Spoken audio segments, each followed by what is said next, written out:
tamén nos dá isto a oportunidade de expresar de que coñeza de primeira man cales son as posicións do BNG e as principais preocupacións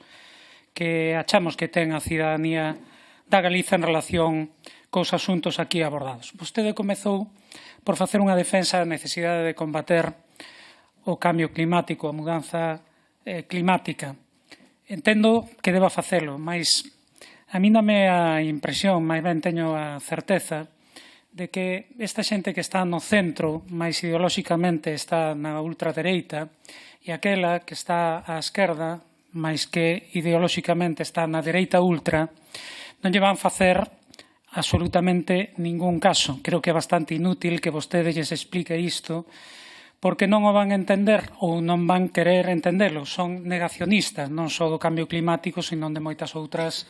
cousas, entre elas negacionistas tamén dos dereitos sociais e dos dereitos colectivos, como demostraron aínda recentemente no último pleno, tumbando un decreto que, entre outras cousas,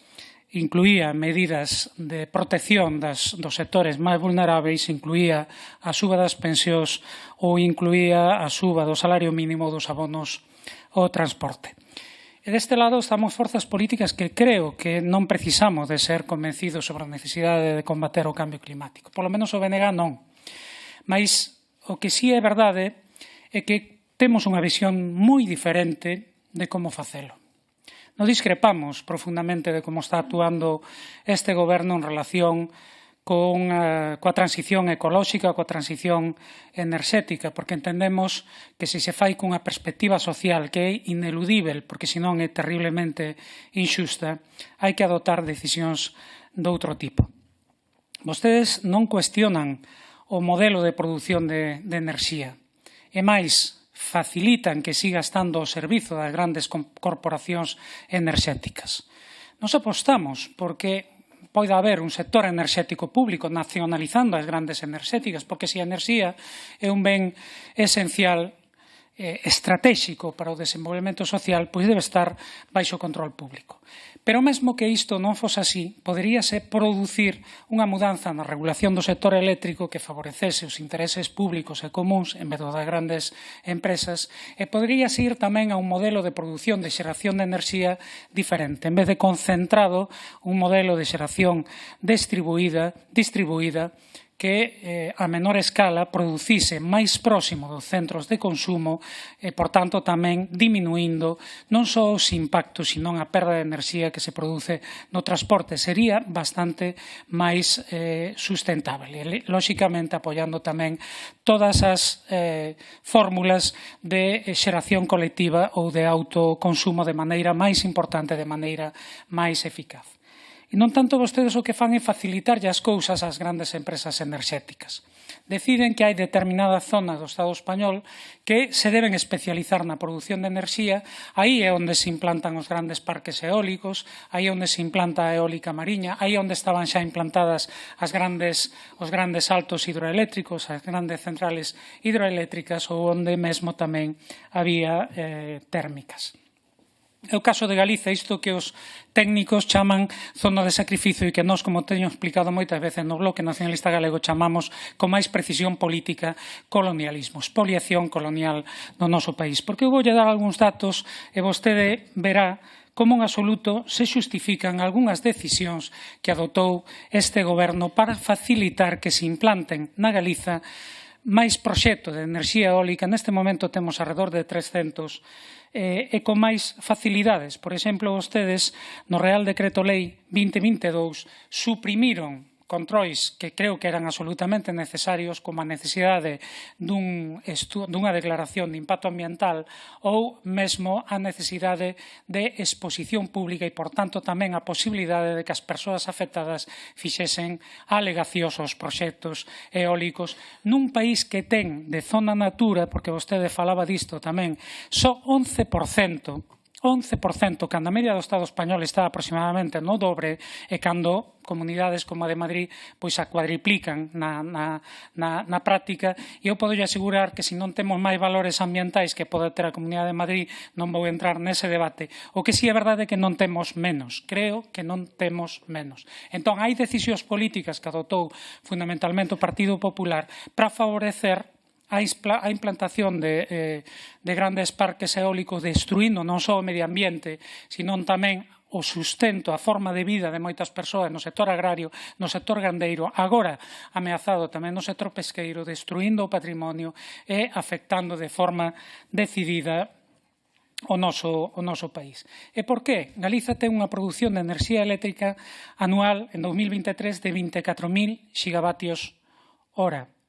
Mais só consumimos en 2023 13.000 xigavatios, exactamente 12.966 xigavatios. É dicir, consumimos aproximadamente a metade. Mas temos unha produción de enerxía renovable que estaba en 2023 por volta de 18.000 xigavatios, un 75%, e en 2024 subiu até 83,9%, prácticamente até 84%, moi por riba da media do Estado español e, evidentemente, cumprindo as exixencias da Unión Europea para 2030, que se sitúan en 45%. E, aínda así, temos 300 proxectos de implantación de enerxía eólica descontrolada grazas ás mudanzas que vostedes implantaron. Creemos que non é xusto, como non é xusto que os proxectos de eólica mariña hipotequen as posibilidades da nosa frota pesqueira e de todos os sectores a ela vinculados, como, por exemplo, a industria conserveira, toda a industria da costa do noso país. E, ademais, facendo que paguemos exactamente o mesmo, sin siquiera modificar unha tarifa eléctrica que é inxusta, porque creo que non deberíamos, como mínimo, pagar os custos de transporte, xa que pagamos, polo menos, os custos sociais e ambientais disto. Falaba de transición xusta, nas Pontes non. Nas Pontes non hai transición xusta. Tiñamos unha central térmica cun nó de evacuación de 1.400 megavatios que, por arte de maxia, nunca se nos explicou por que desapareceron. Na central de Andorra de Teruel, como vostede sabe, houve un concurso de transición xusta, co compromiso con 1.200 megavatios, co compromiso de investimento de 1.500 millóns e xeración de 5.000 postos de traballo. Nas Pontes, de repente, desapareceron os 1.400 megavatios e non hai concurso de transición xusta. Isto non é defendível. E deberán explicarlle aos traballadores e traballadoras das Pontes onde van eses 1.400 megavatios de capacidade e por que non hai alternativas de creación de emprego para os máis de 800 postos de traballo que están afectados. Xa noutro ámbito, nos defendemos a necesidade de rexenerar as rías galegas, que son, ademais de espacios ambientais que poden, evidentemente, ser moi mellorados, tamén son espazos de alta productividade económica, en algúns casos diminuída precisamente polas condicións en que están. Grazas ao acordo de investidura que conseguiu o BNG no ano 2020, fixose o proxecto de rexeneración da Ría do Burgo, que rematou en abril do ano pasado. Son moitas outras as rías que precisan deses proxectos de recuperación, de rexeneración. Mais permítame tamén traer aquí unha cuestión que, sendo puntual, é importante, como que desde abril do ano 2023 que acabaron estes traballos, os mariscadores e mariscadoras da Ría do Burgo, que tiñan unha axuda pola actividade cesante durante algo máis de 2 anos, deixaron de percibir ningún tipo de axuda. Creemos que esta é unha actuación inxusta por parte do Ministerio e inxusta por parte da Xunta de Galiza. En todo caso, como estou diante da ministra de Transición Ecolóxica, eu reclámolle ao Ministerio de Transición Ecolóxica que restitúa esas axudas, incluídos os atrasos aos mariscadores e mariscadoras da Ría do Burgo, que, como digo, vai xa para un ano que están sen ningún tipo de ingreso de maneira inxusta, porque o cesamento da actividade ten que ver precisamente con que o Ministerio desenvolveu un proxecto de rexeneración que precisa aínda de 24 meses para que poda reiniciarse a actividade marisqueira. Falaba do PERTE, falaba dos fondos europeos. Eu quero lembrarlle que en Galiza hai un proxecto rexeitado pola inmensa maioría da sociedade galega, como é o proxecto da macrocelulosa de Altri na Ulloa, que solicita do PERTE de descarbonización 250 millóns de euros para instalarse nesa localidade. Como digo, hai un rexeitamento social masivo. O día 15 de decembro manifestáronse en Santiago de Compostela máis de 100.000 persoas contra este proxecto nun país que non chega aos 3 millóns de habitantes. É un proxecto amparado, iso sí, polo goberno galego do Partido Popular, sempre do lado das empresas e contra os intereses das maiorías sociais, porque é un proxecto altamente contaminante, fora de polígonos industriais, que vai afectar non só a calidade do ar, a contaminación atmosférica, senón tamén a calidade das augas do río Ulla e, por tanto, da ría de Arousa. Vai afectar moi negativamente toda a bacía do río Ulla e a ría de Arousa, que é unha das rías máis productivas do mundo desde o punto de vista marisqueiro e pesqueiro e, por tanto, vai destruir numerosos postos de traballo. Un proxecto destas características non pode recibir fondos públicos. De ninguna maneira creemos que se poda sustentar que un proxecto que non se axusta para nada aos criterios europeos que rixen a concesión do PERTE de descarbonización e, en xeral, de políticas industriais que deben ser progresivamente máis sustentáveis, poida recibir fondos públicos. Por tanto, tamén aquí apelamos ao Ministerio para que cos estudos pertinentes, evidentemente, que constatarán aquilo que xa moitos outros estudos teñen constatado, incluídos estudos realizados no ámbito académico e universitario do noso país,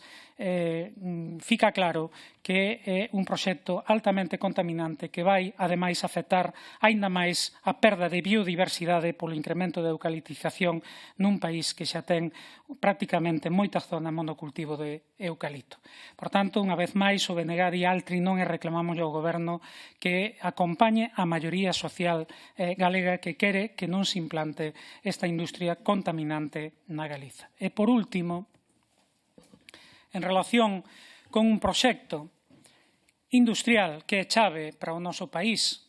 con independencia que efectivamente teña que respetar parámetros ambientais, como é o caso da Alcoa, porque estamos falando dunha industria que dá emprego a alrededor de 1000 traballadores e traballadoras de forma directa, moitos máis de maneira indirecta nunha comarca como a Mariña, que leva moitos anos en crise, da que levamos reclamado tamén durante anos ao Goberno unha actitude decidida, mesmo de disposición á intervención pública, aínda que fose temporal, para buscar un operador industrial que, con un proxecto serio,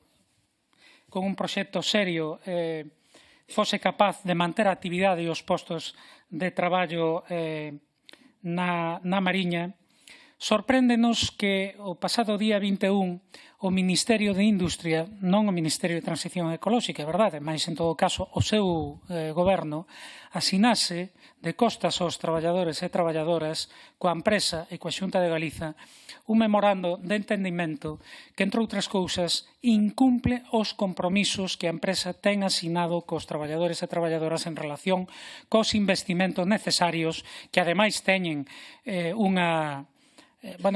responden tamén a unha exixencia de maior eficiencia e, por tanto, tamén unha exixencia ambiental e que, evidentemente, poñen en risco a continuidade futura desta actividade, o cal é grave tendo en conta que o aluminio é un sector estratégico e que esta é a única factoría de aluminio primario que queda no Estado español. Non entendemos por que o Ministerio de Industria